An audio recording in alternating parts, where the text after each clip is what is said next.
My name's Antoinette Cauley, and I'm a fine artist based in Phoenix, Arizona. I work primarily in acrylics and oils, doing portrait work. I infuse hip-hop, politics, social issues, and I'm also a champion for youth engagement, empowerment, and entrepreneurship through the arts. So I have a program that I run specifically designed to help youth become, the next great artists within our city. Dad specifically was like, he's very encouraging. So big difference between like praise and encouragement instills like confidence long term. So he just was like, you have a natural talent, you should try this, don't limit yourself, try this, try this, try this. And he was also artistic. He would build model cars, he would hook them up with hydraulics, he would build he built us like go-karts and like tree houses, and he's a sculptor, so he works a lot with wood. So having that influence and having those words of encouragement really helped me to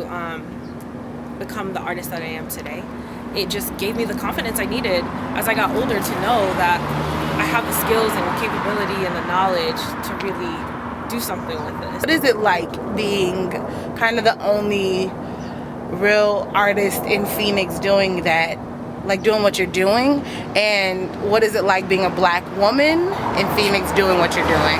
When I started this whole, full-time art career journey a couple of years ago, I didn't really anticipate what I would run into or what would happen.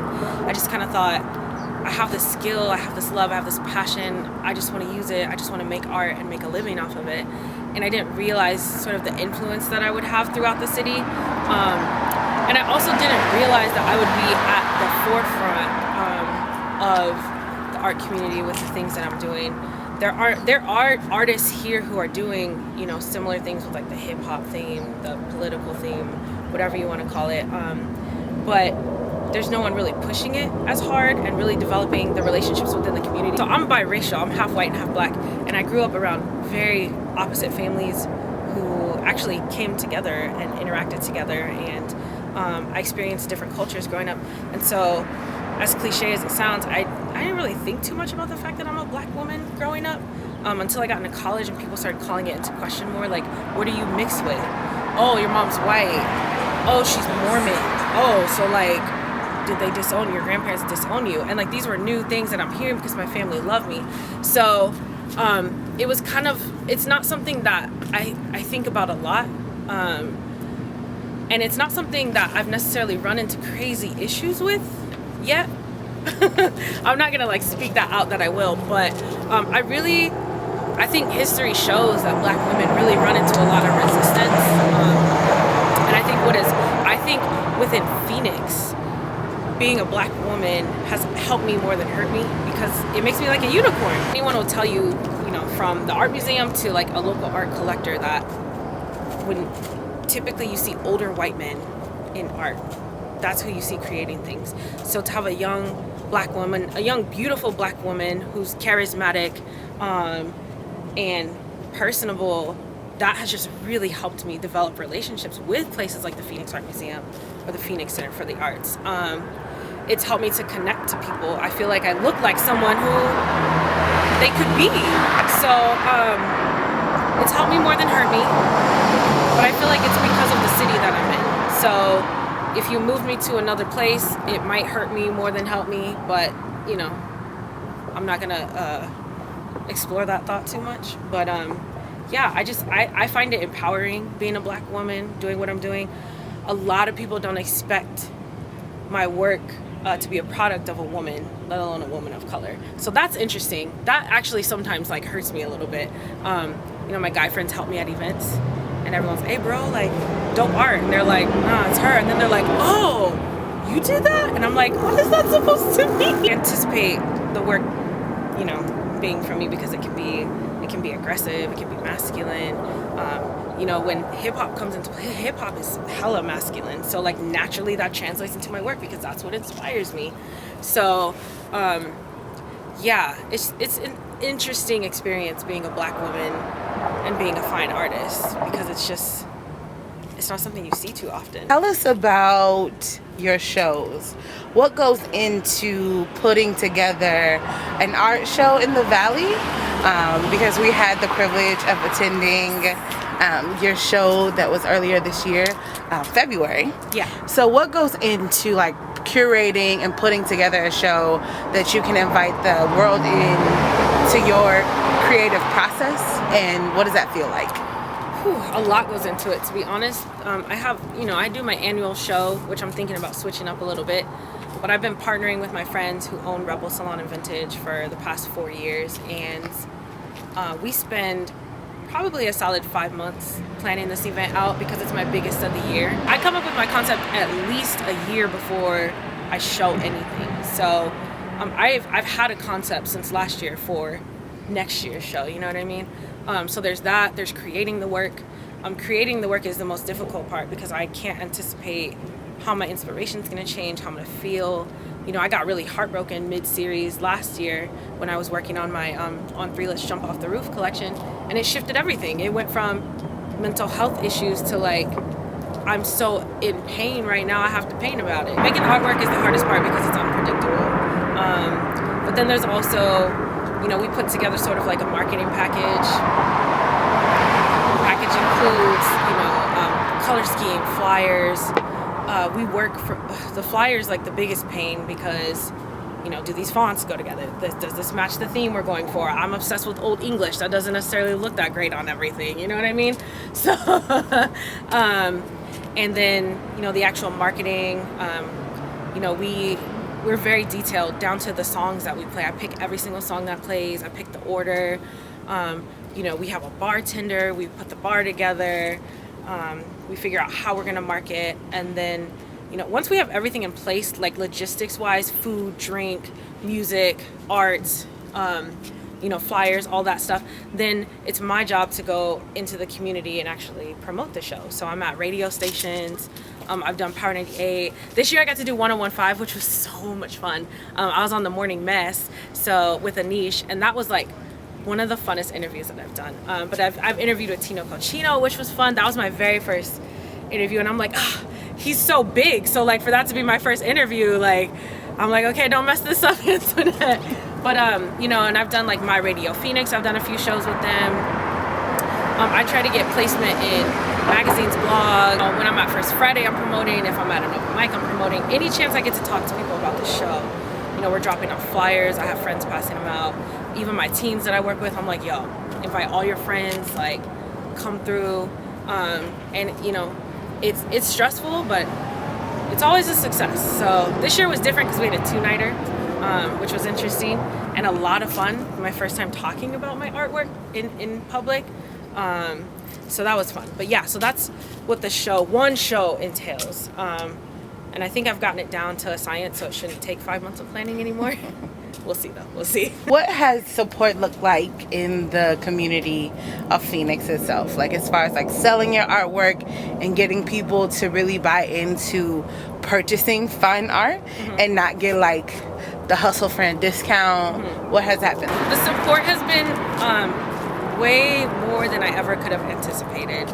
I knew my work was good, and I know I'm a good person, but I didn't realize how just being your authentic, genuine self and creating the best artwork that you can that's true to you would really appeal to the city like it has. But the support is crazy. I get pictures from my friends all the time of random people wearing my t-shirts. I go places and people recognize me. So people really rock with me out here. As far as like selling artwork, that's a hard one. There's a science to selling artwork. I've started to sell more within the past year. I think because of, the thing with art is like you have to have some sort of weight attached to your name for people to want to buy it, unless they just really love it. But because I've been able to build a name for myself to an extent in the city, it's like, oh, I want one of your pieces. Like, I need one of your pieces. Building a support and a following has really helped me in selling artwork. I sell more custom work than anything, but I'm really slowing on that to push to sell more original work. Really what helps to sell work is developing like personal relationships. So, and I never force anything. I don't force relationships with people or businesses or organizations. But people who can connect to you and really see your vision, and if you can articulate your vision to them, they're more prone to buy into your stuff. And that's what it's been the past few times. They look at the work and they're like, I get this message. Like, I connect to this, how much I want it. And I've gotten to the point where people don't ask for discounts anymore. In the beginning, yeah. It's just the type of people you're dealing with. So you level up and you don't run into that. But you have to consciously work to level up, and that's what I've been doing. What does Black Girl Magic, like, when you hear that, what does that mean to you? It means power. That's like the first thing that I think of. I feel like Black women as a whole are just so like counted out. I just feel like it represents a woman who's taken back that control and that power, like I said, living in a country that sort of tries to strip you of that. So I mean, literally the only thing that separates us from anyone else is our complexion. You know what I mean? I think it's pure awesomeness. I know a ton of Black girls who are oozing of Black girl magic. So, and the world is just, you know, their playground. So when I think of Black girl magic, I just think of endless possibilities and amazing women who are doing things that, for some reason, people don't expect Black girls to do. So, and I can attest to that. So if I asked your friends, right, what 3 words would they use to like describe you? I think they would use confident, genuine, and probably like glitter, because I love glitter. So I would hope that they would at least use the first 2. We're gonna get into brunch talk because you will be our honored and highlighted entrepreneur, as well as we are spotlighting your nonprofit. Yes. So we're gonna get a double like Black Girl Magic dose at our upcoming brunch on the 25th of June. Brunch talk. Yes. How do you take your mimosas? Are you like 50-50, 90-10, all champagne diet? What's your fix? I mean, as much as I love alcohol, I don't like the taste of it. Ha. And I'm not a huge champagne person. So I like to be heavier on the juice side.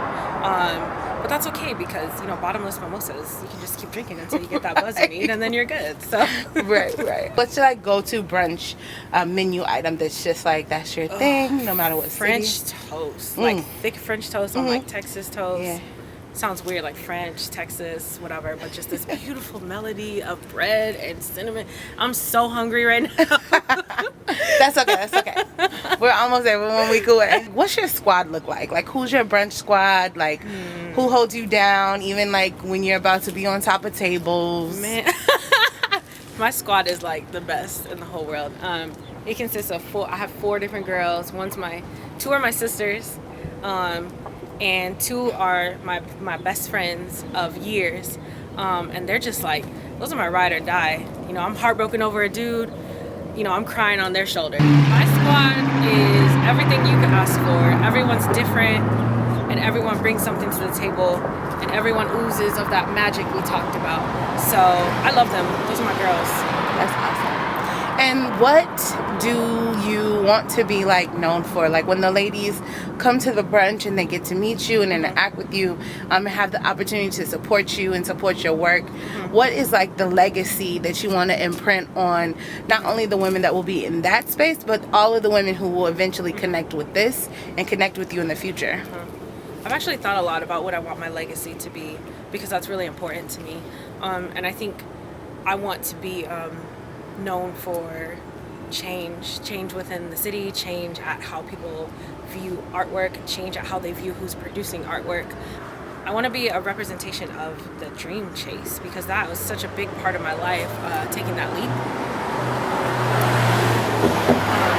Taking the leap and developing a plan and doing something that, you know, I don't know anyone else who has done it personally. I don't know anyone who's done it. And taking those chances was really big for me, and I statistically should not be where I am. I should be like, I should have like 3 kids and, you know, be on welfare and maybe doing some drugs. I don't know. I should just be a hot mess, but I'm not, and it's because of the conscious decisions I've made throughout my life. But so I want to be known for that. I want to be known for, this girl shouldn't be in the position that she is, but she is, and it's because of A, B, and C, and so that lets me know I can do the same thing. So I want to be a beacon of hope and inspiration and light to everyone, not just Black girls, you know, but everyone. So we are just so grateful that you took the time to, you know, come hang out with us, chat with us. So excited to see you and hang out with you next week. And that's it. Black Girls Magic Phoenix is out. Yes, thank you.